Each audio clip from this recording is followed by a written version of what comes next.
Senior NTR గారు remake చేసిన సినిమాల గురించి ఈ వీడియోలో తెలుసుకుందాం. ఎన్టీఆర్ వాణిశ్రీ జంటగా నటించిన ఎదురులేని మనిషి హిందీ సినిమా జానీ మేరా నామ్ దీనికి రీమేక్. అలాగే మరో హిందీ ఫిల్మ్ గీత్కి తెలుగులో ఆరాధన పేరుతో తీశారు. ఇందులో కూడా ఎన్టీఆర్ వాణిశ్రీ హీరో హీరోయిన్లుగా నటించారు. ఇక బాలీవుడ్ ఫిల్మ్ సుహాగ్ తెలుగులో సత్యం శివం అనే పేరుతో రీమేక్ చేశారు. అలాగే మరో సినిమా సరదారాముడు, ఇది కూడా బాలీవుడ్ ఫిల్మ్కి రీమేక్, పేరు జంగిలీ. ఇక సూపర్ హిట్ ఫిల్ము అన్నదమ్ముల అనుబంధం హిందీలో యాదోంకి బారాత్కి రీమేక్.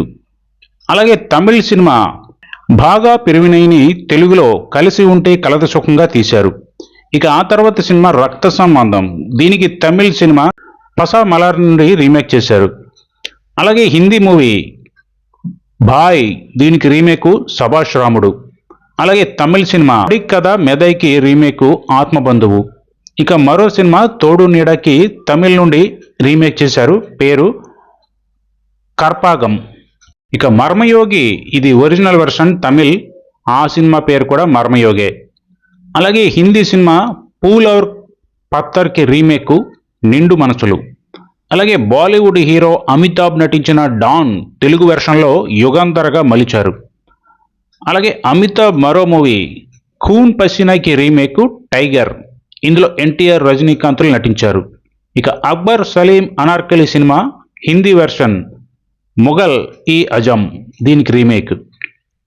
అలాగే ఎన్టీఆర్ నా దేశం హిందీ మూవీ లావారిస్. అలాగే మరో బ్లాక్ బస్టర్ ఫిల్మ్ కొండవీటి సింహం సినిమా తమిళ వెర్షన్ తంగా పతక్కం. అలాగే అమితాబ్ మరో మూవీ దీవార్ని తెలుగులో మగాడుగా తీశారు, ఎన్టీఆర్ మంజుల నటించారు. ఇక అలాగే మరో సినిమా మంగమ్మ శబదం, తమిళ్ ఫిల్మ్ మంగమ్మ శబదంకి రీమేక్. అలాగే హిందీ సినిమా చైనా టౌన్ని తెలుగులో భలే తమ్ముడుగా తీశారు. అలాగే మరో హిందీ సినిమా జంజీర్ని తెలుగులో నిప్పులాంటి మనిషిగా రీమేక్ చేశారు. ఇక ఎన్టీఆర్ శ్రీదేవి నటించిన అనురాగ దేవత హిందీ ఫిల్మ్ ఆషాకి రీమేక్.